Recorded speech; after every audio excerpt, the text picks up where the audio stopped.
भल्या पहाटे राजे स्नान आटोपून बाहेर आले. चौकात भालदार हत्यारी उभे होते. राजांनी पूर्वेकडे तोंड करून उभ्या असलेल्या अश्वावर मांड टाकली. पाठीमागचे स्वार झाले. त्यात भीमाही होता. राजांनी मनात देवाचे स्मरण करून घोड्याला टाच मारली. आकाशात नक्षत्रे लुकलुकत होती. पूर्वेला अजून पांढरी कड उमटली नव्हती. रात्रीतून पहाट होत असताना राजे रोहिडेश्वराच्या पायथ्याशी पोहोचले. वाटेवर सारे राजांची वाट पाहत होते. राजांनी उतरताच विचारले, तानाजी, किती गोळा झाले? 1000वर 50. ठीक आहे, ज्यांना हत्यार नसतील त्यांना हत्यार द्या. शस्त्रे वाटण्यात आली. पूर्वेला उजाडू लागले होते. साऱ्या रानात पक्ष्यांचा चिवचिवाट वाढला होता. राजांनी येसाजीला विचारले, येसाजी जी, भारे किती तयार आहेत? 50 आहेत. पुरे होतील? रगड हत्यारी होते. तेवढे चारी बाजूंनी सोडलेत. इशारत झाली की गडावर मिळतील. आणि तू? मी तानाजी, आपल्या बरोबर राहू. इशारत आली की रानखिंडीनं वर जायचं. माणसं पेरून आलोय मी. गड शांत आहे. कालच सुभान गडावर वस्तीला गेलाय. त्याची मामी हाय गडावर. साऱ्यांच्या चेहऱ्यावर स्मित झळकले. राजे दादाजींना म्हणाले, दादाजी, तुम्ही इथंच राहा. गड फत्ते झाला की वर या. ते नाही जमायचं, उमदे दादाजी म्हणाले. रोहिडेश्वरावर अशी शपथ झाली नव्हती. गडावर तुम्ही आणि गडाखाली मी. आज प्रभूला शोभलात खरे. तुमच्याखेरीज असलं प्रभुत्व कोण गाजवणार? राजांनी दादाजींचे कौतुक केले. पहाटेचा दरवाजा उघडल्याचा चौघडा वातावरणात घुमला. राजे स्वस्थ होते. एक भारेकरी उठला. राजांना मुजरा करून भारा डोक्यावर घेऊन तो चालू लागला. थोड्या वेळाने आणखी 2 भारेकरी निघाले. आधीच भीमाने विचारले, राजे, मी जाऊ? जा हुशारीनं. इशारत झाल्याखेरीज काही करायचं नाही. त्याची काळजी सोडा.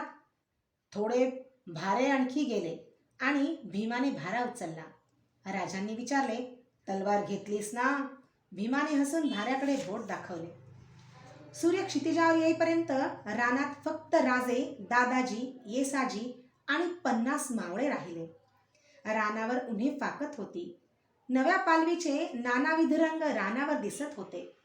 येसाजीने राजांना खूण केली. राजांनी तलवार उपसून मस्तकी लावली आणि ते गडाच्या रुखाने चालू लागले. एक एक पाऊल सावधगिरीने टाकले जात होते. गडाच्या दरवाजावर चौकी पहारेकरी दरवाजाच्या देवडीवर चिलीम फुंकीत बसले होते. भारे आत जात होते. पावसाळा आला, लवकरच येणार होता. पावसाळा आता लवकरच येणार होता. गडावर झडी बांधायचे काम सुरू झाले होते. भारे घेऊन जाणारे सरळ गडात जात होते. पण जसे जास्त भारे जाऊ लागले तसे एकाचे लक्ष त्याच्याकडे गेले. आईला, आजवर झोपले होते काय भडवे? किती भारा चढतात गडावर. तोवर आणखी एक भारा आला. भारेकऱ्याने हटकले. कुठलं भार? इथलंच जी, भारेवाला म्हणाला. गाव? मावळजी. भारेवाला आत गेला. पाठोपाठ 3 मुंडासे बांधलेले, ठेवणीतले कपडे केलेले, कमरेला तलवार, हाती भाला घेतलेले गडात घुसले. पहारेकऱ्याकडे न पाहता पुढे जाऊ लागले. पहारेकऱ्याने हाक मारली. अव पाहुणं, काय म्हणतासा? एकाने वळून विचारले. काय म्हणणार? अगदी घरात आतच सुटलासा नी? कोण, कुठलं सांगशील ना का नाही? कुठं निघालासा? कुठलं सा? लगीन ठरवायला निघालोय आम्ही. आओ, पण कुणाचं? गडाचं. आओ, गडाचा पोरगा म्हणजे गडाचाच की. पहारेकरी हसले. एक म्हणाला, आम्हाच बोलवा लग्नाला. तुमच्या बिगर लगीन पार पडलंय व्हय? म्हणत 3 मिशीवर ताव देत गडावर गेले. एका पहारेकऱ्याच्या डोक्यात कीड पडली होती. त्याला कुठेतरी खटकत होते. हे भारेकरी, लग्न ठरवायला गेलेले हत्यारबंद इसम? त्याला काही सुचेना. त्याचवेळी आणखीन एक भारा आत घुसला. पहारेकऱ्याने कट्ट्यावरून उडी घेतली. तो ओरडला, अय थांब. भारेवाला थांबला. कुठं भार घेऊन निघालास? आत जी. ते दिसतंय मला. कुणाच्या घरात? वाड्यात जी. किल्लेदाराच्या? वय जी. काल हवालदारानं वर्दी दिली होती तेच भार? होय जी. भारेकरी म्हणाला. टाक भारा खाली. भारा खाली टाकला गेला. पहारेकरी ओरडला, सोड भारा. देवडीवरचे सारे हसत होते. एक जण म्हणाला, राम्या, कशाला गोत करतोस त्याचं? जाऊ दे. तिकडे लक्ष न देता रामजी म्हणाला, उघड भारा. भारेकऱ्याने पाहिले. सूर्य वर चढला होता. तो बेताने वाकला आणि एकदम तोंडात बोट घालून त्याने शीळ घातली. आयला डोंबारी काय? पहारेकरी म्हणाला. तोच भाऱ्यातून तलवार उपसली गेली. उभ्या जागी पहारेकऱ्याचे डोळे ताठरले. क्षणात तो देवीकडे धावू लागला. त्याने 2 पावले टाकली नसतील, तो त्याच्या पिंढरीवर घाव बसला. किंचाळत पहारेकरी कोसळला. देवडीवाल्यांच्या हातून चिलीम केव्हाच सुटली होती. पायावर पडलेला इंगळ झटकत एक उभा राहिला. बाकीच्या दोघांनी त्याचे अनुकरण केले आणि जिथे तलवारी भाले ठेवले होते तिकडे ते धावले. शीळ घुमताच मागचा भारेकरी सावध झाला. भीमाने भारा खाली टाकला आणि तलवार काढून तो धावू लागला. एक पहारेकरी नगारखान्याजवळ जाऊन पोहोचला होता. खाली चकमक चालू झाली होती आणि नगाऱ्याचा आवाज गडावर घुमू लागला. गडाच्या चारही बाजूंनी हर हर महादेवच्या गर्जना उठत होत्या. हातघाईचे तुरळक सामाने होत होती. पाहता पाहता चारही बाजूंच्या चौक्या काबीज झाल्या. गडाच्या किल्लेदाराची झोप अजून उतरली नव्हती. तो धडपडत बाहेर आला. एकच गोंधळ गडावर माजला होता. शिवाजी आला. आरोळी उठत होती. किल्लेदार तलवार घ्यायला वळला, पण त्याच वेळी चारही बाजूंनी शिवाजीचे लोक पुढे आले. किल्लेदार गिरफ्तार झाला. शिवाजीराजे एका बुरुजावरून हे सारे पाहत होते. गडावर शांतता पसरली. राजे संथ पावले टाकीत पायऱ्या उतरले. साऱ्यांचे मुजरे झडले. अभिमानाने, कौतुकाने साऱ्यांचे चेहरे फुलले होते. भीमाच्या पाठीला जखम झाली होती. राजे म्हणाले, भीमा, अंगावर जखम घेतल्याखेरीज बरं वाटत नाही. राज, करणार काय? नामर्दाची जात ही. पाठीवर घाव घातला, पळत सुटला असशील. तानाजी चिडवण्यासाठी म्हणाला, तर येशीत जाऊन बघ, 2 मुडदा पडल्यात. किल्लेदाराला समोर आणले गेले. किल्लेदार थरथरत होता. उसन्या अवसानाने तो म्हणाला, हे बरं नव्हं, सांगून ठेवतो. लई दिस गमजात चालायचं नाही त्या. येसाजी, गडावर तोफ आहे? जी आहे. याला तोफेच्या तोंडी द्या, राजे म्हणाले. किल्लेदार एकदम राजांच्या पायांवर पडला. राजे, यात काय माझा गुन्हा नाही. गड तुमचा हाय. सांगशीला ती चाकरी करेन. राजे हसले. दादाजींच्याकडे वळून म्हणाले, दादाजी, पाहिलं? ही आदिलशाहीची इमानी माणसं. किल्लेदारांना नजरकैदेत ठेवा. येसाजी, पुढची व्यवस्था होईपर्यंत तुम्ही गडावर राहा. बाळाजी, चिमणाजी गडाची मालमत्ता, धान्य, शिबंदी यांचा हिशेब करा. आम्ही पुण्याला जाऊन ताबडतोब माघारी येऊ. गडाच्या बाया बापड्या येऊन राजांच्या पाया पडत होत्या. राजांनी साऱ्यांना धीर आश्वासन दिले. गडाची शिबंदी राजांची बनली. जखमींना तातडीने डोलीने शिवापूरच्या वाड्यात हलवण्यात आले. गडाच्या प्रथम दरवाजाशी येताच राजांचे लक्ष नगारखान्यात फडकणाऱ्या हिरव्या ध्वजावर गेले. राजांनी विचारले, दादाजी, आपला झेंडा आणलात ना? जी, म्हणत दादाजींनी झेंडा पुढे केला. दादाजी, देवाच्या इच्छेनं स्वराज्याचं पहिलं पाऊल पडलं. त्याच देवाचा ध्वज आम्ही यापुढं वापरू. देवाचं राज्य उभं करू. नगारखान्यावर राजे गेले. आदिलशाही ध्वज उतरला गेला आणि निळ्या आकाशाच्या पार्श्वभूमीवर भगवा ध्वज फडकू लागला. दादोजींना आज दप्तरी यायला बराच उशीर झाला होता. दादोजींनी दप्तरी प्रवेश करताच शामराव निळकंठ, सोनोपंत डबीर, बल्लाळ सबनीस उठून उभे राहिले. दादोजी बैठकीवर बसत म्हणाले, आज पूजेला जरा वेळ झाला. शामराव, आपले वैद्य कुठं आहेत? काल मात्रा मिळाली नाही. शामराव निळकंठ म्हणाले, वैद्यराज 4 दिवसांपूर्वी शिवापूरला गेले आहेत. कारण? राजांनी पाठवलं होतं. शिवापूरला? दादोजी पुढे काही बोलले नाही. वाड्याबाहेर चौकीदार सकाळच्या उन्हात गप्पा मारित होते. टापांचा आवाज कानांवर आला. भाले सरसावून ते गडबडीने उभे राहिले. भरधाव वेगाने एक स्वार येत होता. वाड्याच्या दाराशी तो पायउतार झाला. घोडा चौकीदाराकडे देऊन अंगावरची धूळही न झटकता तो स्वार आत गेला. दप्तराच्या पायऱ्या चढून तो दप्तरी गेला. त्याने दादोजींना मुजरा केला. काय आहे? स्वाराने सर्वांवरून नजर फिरवली. तो घुटमळला. पंत, जरा बाहेर येता सा? त्रासिकपणे पंत म्हणाले, अरे सांग ना, इथं कोण परका आहे? स्वार एकदम पुढे झाला. पंतांच्या कानाला लागला. पंत किंचाळले, काय सांगतोस? आणि भानावर येत पंत म्हणाले, काय नशा तरी करून आला नाहीस? नाही पंत, देवा शपथ, वाड्यात जखमी. चल चल बाहेर चल, इथं नको. पंत उठले. भ्रमिष्ठासारखे ते दप्तराच्या बाहेर जात होते. उपरणीत पडल्याचे भान नव्हते. मासाहेब मुतपाकखान्यात शिधा सांगत होत्या. पंतांचा निरोप येताच त्या महालात आल्या. काय पंत? तरी सांगत होतो मासाहेब, गेल्या काही दिवसातली राजांची लक्षणं ठीक दिसत नव्हती. त्यासाठी त्यांना शिवापूरचा तळ हलवायचा होता. वाडा मोकळा हवा होता ना. पंत, नीट काही सांगाल की नाही? नीट घडलं तर नीट सांगणार. पंत बोटांशी चाळा करीत म्हणाले, मासाहेब, राजांचा पराक्रम ऐका. राजांनी रोहिडेश्वर घेतला. रोहिडेश्वर? शंका येऊन मासाहेबांनी विचारले. तब्येत ठीक आहे ना?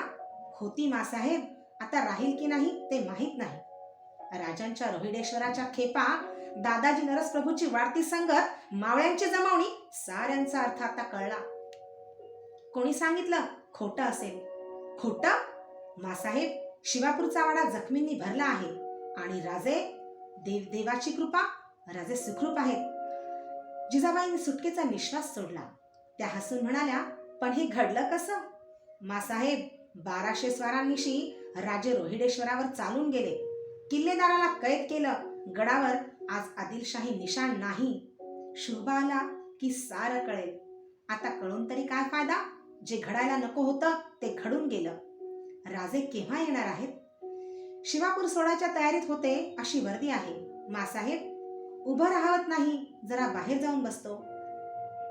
दादोजी बाहेर गेले. जिजाऊंना शिवबाच्या पराक्रमाचे कौतुक वाटत होते, पण त्याचबरोबर कसली तरी हुरहुर वाटत होती. जिजाबाई मुतपाकखान्यात गेल्या. सईबाई बदाम खात होत्या. मासाहेबांना पाहताच त्या उभ्या राहिल्या. मनोहारी शेजारी उभी होती. मासाहेब म्हणाल्या, सई, लवकर चांगले कपडे कर, आरती तयार ठेव. कोणाला ओवाळायचंय? मला ओवाळ आता. शहाणे, तुझा नवरा पराक्रम करून घरी येतोय, त्याला ओवाळ. राजांनी रोहिडेश्वर काबीज केलाय. सईबाई सणासुदीचे कपडे घालून तयार झाल्या. मनोहारी सईबाईंच्या अंगावर एक एक दागिना चढवीत होती. सईबाईंनी विचारले, मनोहारी, तू ह्यांना पाहिलंस? आत्ता ग बया, अहो, राजांनी मला पाहिलं नसतं तर हे पाय कशाला दिसलं असतं? नशीब तुझं, घरात असून आम्हाला दर्शन घडत नाही. आत्ता येतीलच की. इकडून यायचं आणि तिकडे जायचं. आता राजे आले की सोडूच नका, नवरा मुठीत ठेवावा म्हणतात. सईबाई हसल्या. राजांना मुठीत ठेवण्याच्या कल्पनेने त्यांना हसू आले. त्या म्हणाल्या, ठेवला असता ग, पण काय, मुठच लहान आहे बघ. सईबाई खळखळून हसल्या. खिदळत काय बसलाय? जिजाबाईचा आवाज आला. दोघी उठून उभ्या राहिल्या. सईबाई म्हणाल्या, आमची तयारी झाली. हो, ते दिसतच आहे, पण आरतीकडे कुणी पाहायचं?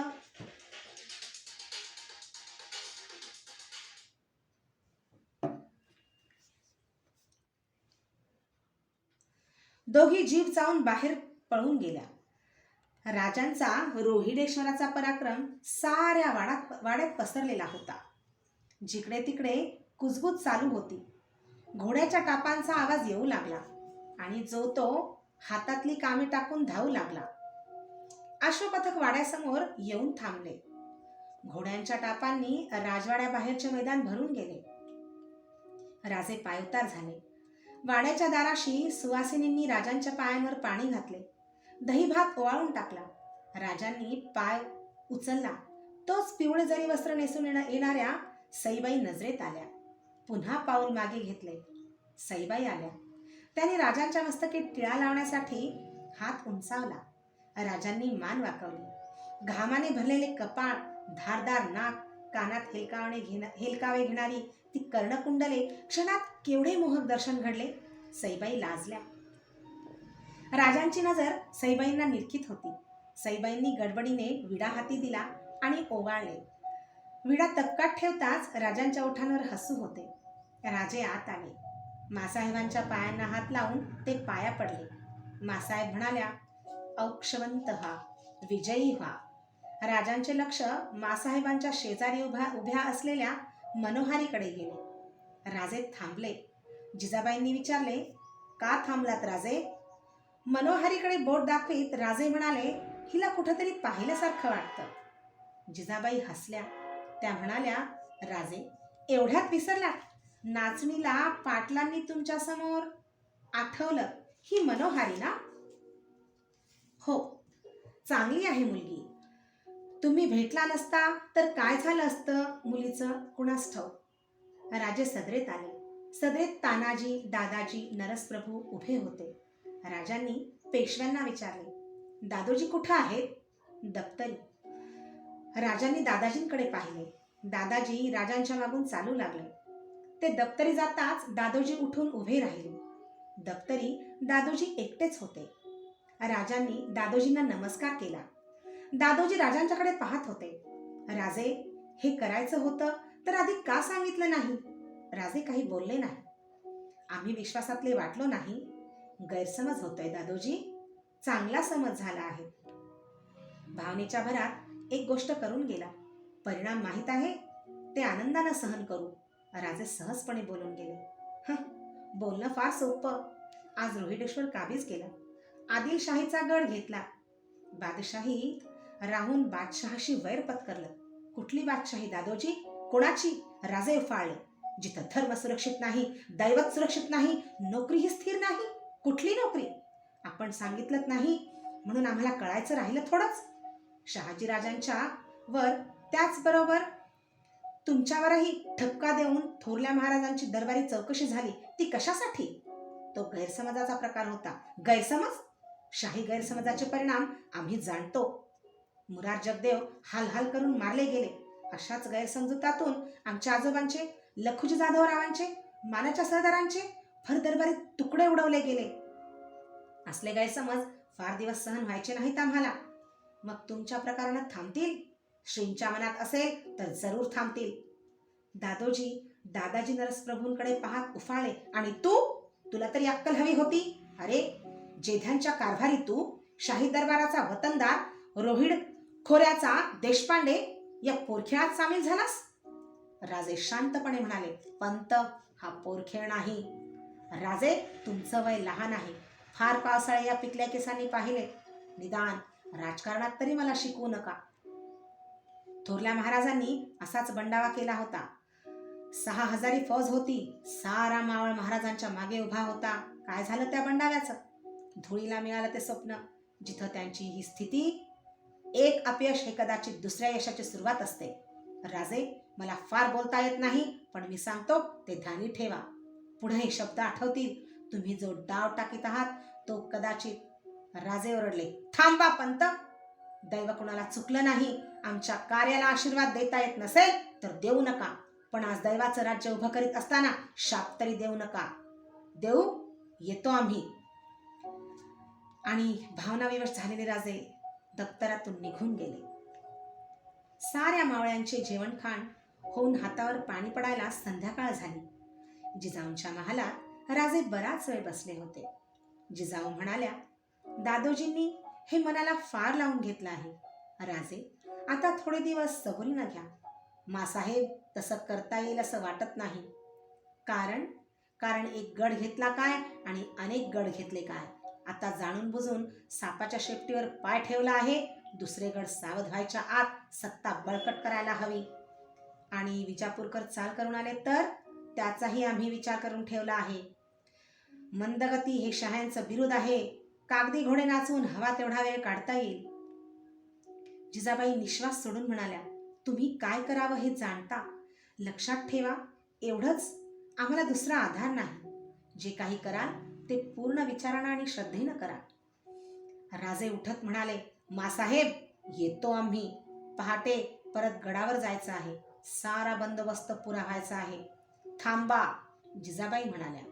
त्यांनी आपली संदूक उघडली. एक थैली राजांच्या हाती देत त्या म्हणाल्या, हे 1000 होऊन आहेत. माझे स्वतःचे ठेवून तरी काय उगवतात? माझे स्वतःचे ठेवून तरी काय उगवतात? तुम्हाला हे उपयोगी पडतील. राजांना अश्रू आवरणे कठीण गेले. ते म्हणाले, मासाहेब, हे 1000 होऊन नाही याची किंमत होणार नाही. स्वराज्यावरचं कोणतंही संकट टाळायला ही दौलत समर्थ आहे. राजांनी मासाहेबांचे पाय शिवले. राजांच्या पाठीवरून मायेचा हात फिरला आणि राजे आपल्या महाली गेले. सकाळी राजे स्नान करून महाली आले. सईबाई उभ्या होत्या. पलंगावर कपडे काढून ठेवले होते. जिरेटोप, तलवार, बिचवा देखील व्यवस्थित ठेवला होता. सुखाचे दिवस आले म्हणायचे. राजे म्हणाले, तर जसे काही आत्तापर्यंत हालच होते. पुरुषांची दुःख तुम्हाला कशी कळणार? केवढाही पराक्रमी पुरुष असो, त्याला हवे ते कपडे आणि हत्यार वेळेवर मिळणं कठीण. मग सेवकांवर रागवायचं, आरडाओरड व्हायची आणि जेव्हा तयार व्हायचं तेव्हा सारे रचलेले बेत त्या संतापानं विरघळून जायचे. हे ठरलेलं. राजांनी कपडे केले. सईबाईंनी एक हत्यार दिले. शेवटी टोप दिला. राजे म्हणाले, आज शिरस्त्राण असतं बरं झालं असतं. आता कुठली लढाई? छे, आता कुठली लढाई? आता माघार. दादोजींना भेटण्यासाठी आम्ही निघालो आहोत ना. पंत काही रागावले नाही. कोणी सांगितलं? सांगायला कशाला हवं? आपण मासाहेबांच्या महालातून आलात आणि दादोजी मासाहेबांच्या बरोबर बोलताना बाहेरून ऐकलं. काय म्हणत होते? दादोजी म्हणत होते, हे कुणीतरी करायलाच हवं. ती वेळच आली होती. राजे करतात याची भीती वाटते. न कळत सईबाई दादोजींची नक्कल करीत होत्या. राजे हसले. म्हणाले, राणीसाहेब, आम्ही स्वराज्याची स्थापना केलीच आहे. आता आम्हाला जासूदही ठेवावे लागणारच. वाड्यातल्या बातम्या काढायला आपली नेमणूक करायला काहीच हरकत नाही. एवढ्या विश्वासाचा आणि काळजीचा जासूद मिळणार कुठं? सईबाई लाजल्या आणि राजे दादोजींच्याकडे हसत गेले. त्यांची भीती थोडी कमी झाली होती. राजे पंतांच्या पाया पडले. पंत काही बोलले नाही. राजे म्हणाले, पंत, आम्ही रोहिडेश्वराला जाऊन येतो. ठीक, बरोबर पेशवे, डबीर, अमात्य न्यावे म्हणतो. राजे, तुम्ही नेऊ शकता. आपल्याच जहागिरीसाठी महाराजांनी ते दिले आहे. येतो आम्ही, म्हणत राजे वळले. तोच पंतांनी हाक मारली. राजे. राजे थांबले. मागून शब्द आले, राजे, गड नौखा नुकताच घेतलेला. घातपात होण्याचा संभव असतो. सावधगिरीनं राहा. दुसऱ्या दिवशी सकाळी 2 स्वार तातडीने रवाना झाले. जिजाबाईंनी विचारले, एवढ्या तातडीनं स्वार कुठं गेले? बंगळूरला. कारण? मासाहेब, इथं जे घडलं ते थोपवू शकलो नसतो, तरी थोरल्या महाराजांना जे घडलं ते कळवणं माझं कर्तव्य आहे. ते मी केलं.